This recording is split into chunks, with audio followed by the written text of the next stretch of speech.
Olá, bem-vindo ao estudo diário da lição da Escola Sabatina, semana 11, oferecido pela editora adventista Sá Feliz da Espanha e a igreja do UNASP São Paulo. O título da lição desta semana é O Selo de Deus e a Marca da Besta, parte 1. O verso para memorizar da semana, Apocalipse 7, versos 2 e 3, que diz assim: Vi outro anjo que subia do nascente do sol, tendo o selo do Deus vivo. Ele gritou com voz bem forte aos 4 anjos, aqueles que tinham recebido poder para causar dano à terra e ao mar, dizendo: Não danifiquem nem a terra, nem o mar, nem as árvores, até marcarmos com um selo a testa dos servos do nosso Deus. A lição desta semana destaca a diferença entre o modo de atuação de Deus e o do inimigo. Vamos considerar o contraste entre o amor que nos move a adorar o Senhor e as táticas coercitivas e forçadas empregadas pelo inimigo de Deus. Você já parou para pensar sobre o que realmente te motiva a adorar a Deus? O amor é a força propulsora do reino de Deus. Como está escrito em Apocalipse 14:12, aqui está a perseverança dos santos que guardam os mandamentos de Deus e a fé em Jesus. Deus nos ama incondicionalmente e é esse amor que nos impulsiona a servi-lo com todo o nosso coração e a nossa alma. Contrastando com essa realidade de amor e dedicação, temos as táticas do inimigo, que busca coagir, forçar, manipular a adoração por meio de ameaças e por meio de recompensas, muitas vezes. O poder da besta em Apocalipse 13, o chifre pequeno em Daniel 7, também chamado o homem da iniquidade em 2 Tessalonicenses 2, mostram como o inimigo tenta usurpar a autoridade de Deus e implementar um falso sistema de adoração. Nós vemos Jesus curando um paralítico, demonstrando o poder de Deus em ação. Os amigos do paralítico foram movidos pelo amor e pela fé para trazer o seu amigo a Jesus, mesmo enfrentando obstáculos. Essa história nos mostra como o amor de Deus nos impele a agir em contraste com a força e a coerção usadas pelo inimigo. Então, como podemos nos proteger contra as tentativas do inimigo de nos seduzir ou forçar a adorá-lo? A resposta está em um relacionamento profundo e íntimo com Jesus. Quando conhecemos verdadeiramente o amor de Deus e experimentamos a graça de Deus, como está descrita em Efésios capítulo 2, versos 8 a 10, veja lá com atenção. Quando vemos isso, quando entendemos isso, nos tornamos firmes em nossa fé e inabaláveis em nossa devoção a Deus. E hoje eu quero convidar você a ponderar sobre a importância de cultivar esse relacionamento com Jesus.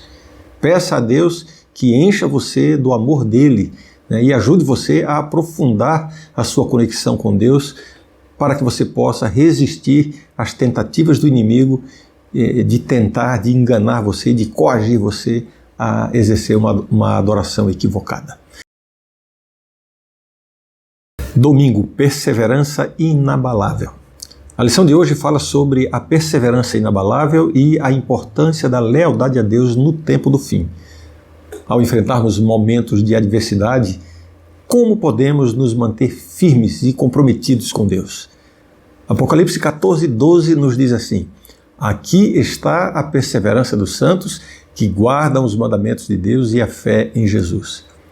Essas duas características, guardar os mandamentos de Deus e ter fé em Jesus, são essenciais para aqueles que enfrentam oposição e perseguição nos últimos dias. Ao permanecermos leais a Deus e nos apegarmos à fé de acordo com a palavra de Deus, nós seremos capazes de resistir aos ataques do inimigo e a manter nossa adoração ao Criador. O conflito final entre a adoração ao Criador e a adoração à besta está centralizado no sábado.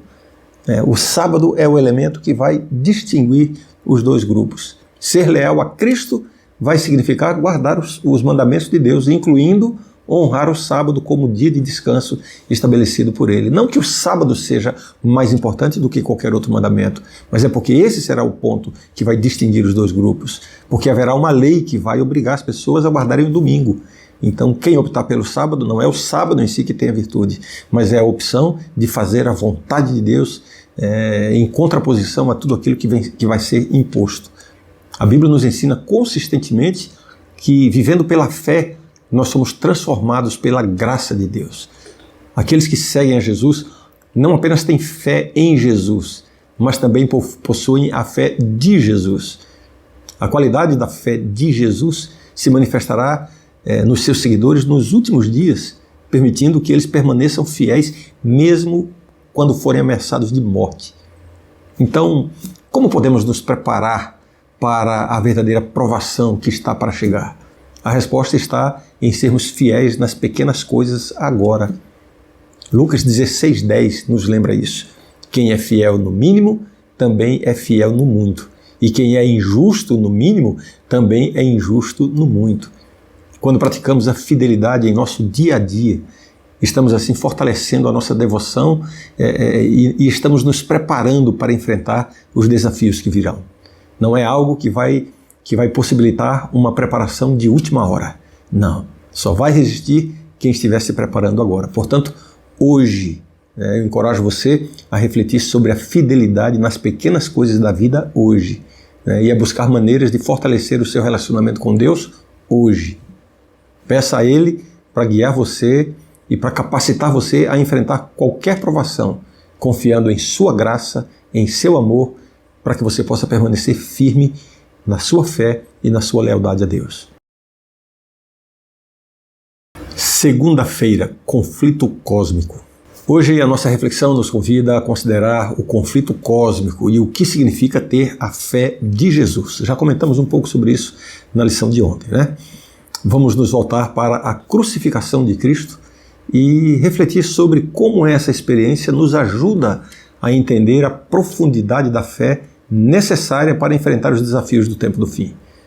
O Evangelho de Mateus mostra Jesus pendurado na cruz, se sentindo abandonado por Deus, quando ele clamou: Deus meu, por que me desamparaste? Essa foi a maior angústia, o maior sofrimento de Jesus na cruz. Não foi a dor física, foi a dor da separação do Pai. Mesmo na escuridão, carregando a culpa, a vergonha e a condenação dos pecados do mundo inteiro, Jesus se amparou, se apoiou no seu relacionamento que ele tinha desenvolvido com o Pai. Apesar de tudo ao seu redor clamar para duvidar, Jesus não desistiu e confiou no Pai até o último momento. A fé de Jesus é um exemplo de confiança e comprometimento inabalável. Mesmo diante de provações terríveis, de um sofrimento indescritível, Jesus manteve a sua fé. Essa fé nos é concedida como um presente para nós. E ela é que vai nos sustentar durante os tempos difíceis que estão por vir. No entanto, a fé não aparece do nada, não é um passe de mágica.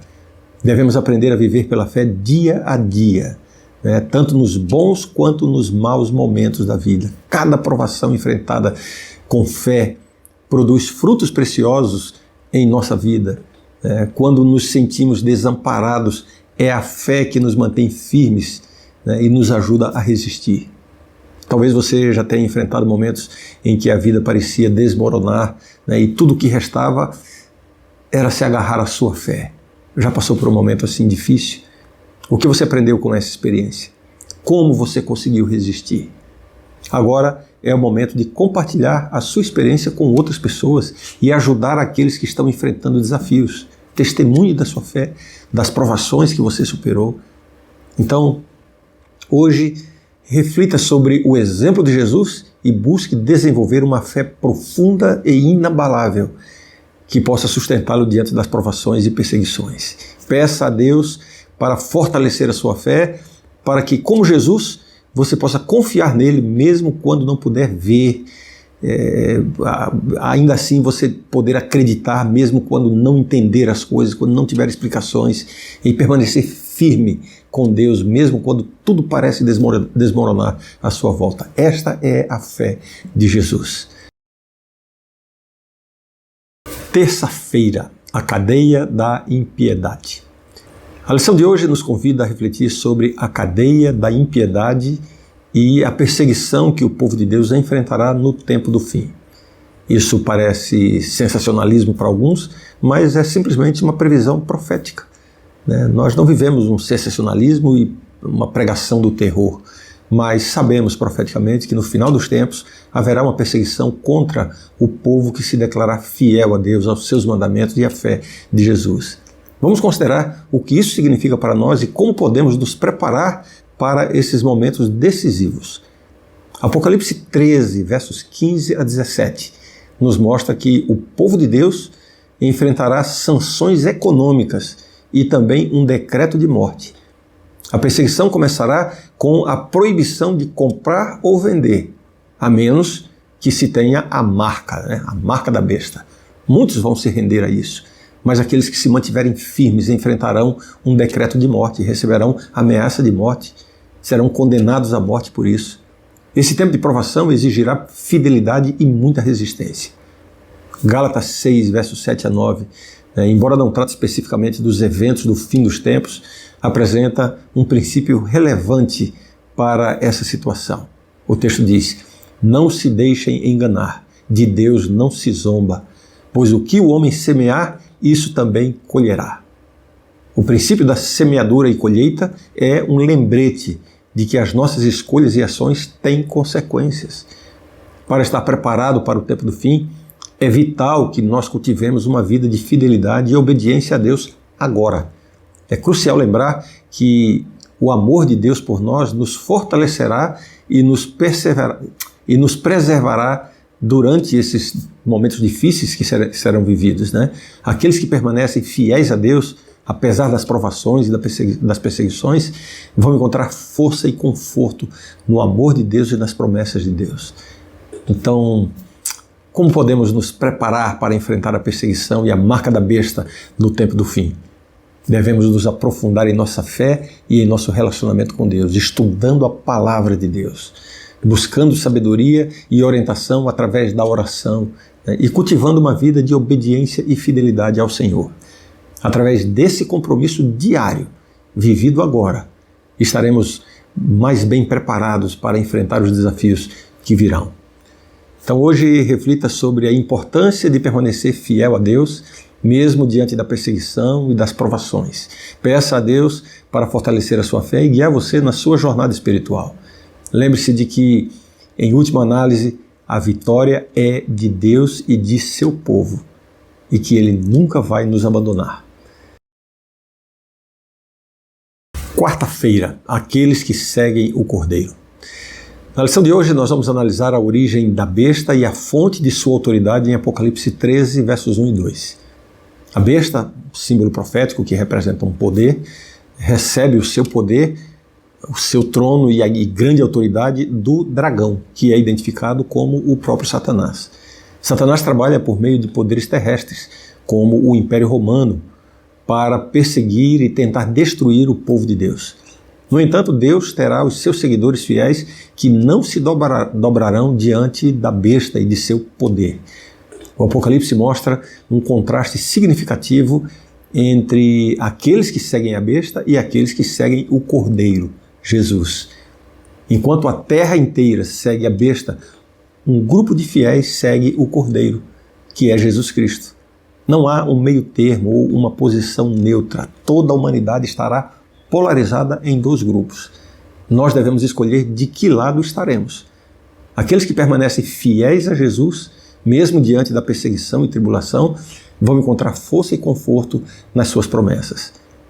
São Mateus 10, 22 nos lembra que todos odiarão os seguidores de Cristo por causa do seu nome, mas aqueles que perseverarem até o fim serão salvos. Lembra do texto? Para se preparar para enfrentar a perseguição e permanecer firme até o fim, é essencial cultivar um relacionamento íntimo com Deus e viver uma vida de fé e obediência a Ele. Devemos nos aprofundar em nosso estudo da Palavra de Deus cada dia, buscar a orientação através da oração e fortalecer a nossa fé ao enfrentar as provações e as dificuldades. Hoje, considere a importância de escolher seguir o Cordeiro e permanecer fiel a Ele, mesmo diante de perseguição e provações. Peça a Deus para fortalecer a sua fé e guiar você na sua caminhada espiritual. Lembre-se de que, no final, como eu já disse, A vitória é de Deus e de seu povo, e Ele nunca vai nos abandonar. Quinta-feira, Jesus, nosso único mediador. A lição de hoje fala da importância de Jesus como nosso único mediador, especialmente quando consideramos o poder religioso que ao longo da história tentou usurpar esse lugar. Imagine que você está tentando atravessar um rio enorme e precisa de alguém para ajudar você a chegar do outro lado em segurança. Você confiaria em alguém que também está lutando para cruzar o rio? Alguém que precisa da mesma ajuda que você precisa? Você confiaria a sua vida a alguém nessas condições? Provavelmente não, não é verdade? É isso que acontece quando nós buscamos outros mediadores entre nós e Deus, né? Querer chegar a Deus através de pessoas, sejam do presente ou do passado. No Novo Testamento há um versículo que nos lembra da verdadeira natureza de Jesus como nosso mediador. O texto diz assim: porque há um só Deus e um só mediador entre Deus e os homens, Cristo Jesus, homem. 1 Timóteo 2,5. Você entendeu isso? Somente um mediador. Ninguém pode usurpar o lugar de Deus ou o lugar de Cristo para fazer a intermediação ou a intercessão entre nós e Deus. Jesus é o único capaz de nos conectar a Deus, porque Ele é divino e humano. Perfeitamente Deus e perfeitamente homem. Por isso Ele compreende as nossas necessidades e é capaz de nos representar diante do Pai Celestial. Ao longo da história, o cristianismo apostatado tentou se colocar no lugar de Jesus, assumindo prerrogativas e privilégios que só pertencem a Deus. Essas ações são chamadas de blasfêmias na palavra de Deus, porque somente Jesus pode ser nosso verdadeiro mediador. Quando um sistema, uma religião, uma igreja estabelece outros intermediários, isto é chamado na Bíblia de blasfêmia. E como Jesus disse em João 14,9, quem vê a mim, vê o Pai. A lição de hoje nos ensina a importância de reconhecer e aceitar Jesus como nosso único mediador. Quando tentamos encontrar outras pessoas ou instituições para desempenhar esse papel, estamos confiando em pontes instáveis, que não nos levarão com segurança ao nosso destino espiritual. É como querer atravessar um rio sem saber nadar, pedindo que outra pessoa que também não sabe nadar nos ajude a chegar do outro lado. Apenas Jesus pode ser essa ponte perfeita entre nós e Deus. Então, à medida que avançamos em nossa jornada espiritual, que possamos sempre lembrar de confiar apenas em Jesus como nosso mediador. Devemos resistir à tentação de procurar outros poderes religiosos para desempenhar esse papel e, em vez disso, focar a nossa fé e a nossa esperança em Cristo, o único que tem o poder e a autoridade de nos conectar ao Pai Celestial. Hoje vamos começar refletindo sobre uma citação de Ellen White, em que ela diz assim: desde a origem do grande conflito no céu, o propósito de Satanás tem consistido em destruir a lei de Deus. Grande Conflito, página 485. Adoração e criação estão intrinsecamente ligadas. As questões envolvendo a marca da besta giram em torno da adoração a Deus, e se Ele é digno de ser adorado. Essa é a grande questão estabelecida ali no Apocalipse, apontando para o fim dos tempos. Agora, vamos analisar duas questões importantes. Quais são os princípios básicos por trás da reivindicação de autoridade feita pela besta? Como essas atitudes podem se alojar em nosso coração de forma imperceptível? Os princípios básicos por trás dessas reivindicações de autoridade por parte da besta estão enraizados na busca pelo poder, controle e substituição da autoridade de Deus. Praticamente, querer tomar o lugar de Deus como representando a Deus diante das pessoas. Essas atitudes podem entrar em nosso coração e serem aceitas de maneira imperceptível. Quando nós começamos a priorizar os nossos próprios interesses e desejos em detrimento da vontade de Deus. Quando fazemos de nós mesmos e da nossa vontade aquilo que determina o que Deus quer para mim. Devemos estar sempre vigilantes e humildes, reconhecendo que a nossa verdadeira autoridade e orientação vem unicamente de Deus. Seria Satanás apenas uma superstição primitiva? Qual seria a sua resposta a alguém que insiste em negar a existência do inimigo? Satanás não é apenas uma superstição primitiva. A Bíblia claramente descreve a existência de Satanás como um ser espiritual real, que se opõe a Deus e busca enganar a humanidade. Para responder a alguém que nega a existência do inimigo, é importante apontar as evidências bíblicas da existência de Satanás e destacar que, ao negar a sua existência, estamos, na verdade, dando a ele mais poder para nos enganar e nos afastar de Deus. Nesse contexto, devemos lembrar o papel central do sábado como um memorial eterno de nossa identidade e da criação. O sábado nos lembra que nós somos humanos e que temos um valor e que o Criador é digno de adoração. Então, assim, precisamos entender isso, né? Devemos nos apoiar mutuamente na busca pela verdade, na adoração ao nosso Criador, reconhecendo a importância de nos unirmos na batalha entre a verdade e o erro e resistindo às tentações de nos afastar do caminho de Deus. Este é basicamente um resumo daquilo que estudamos durante toda essa semana. Desejo a você um bom dia e nos encontramos amanhã para começar o estudo de uma nova lição, de uma nova semana de estudo. Um grande abraço, a gente se vê amanhã.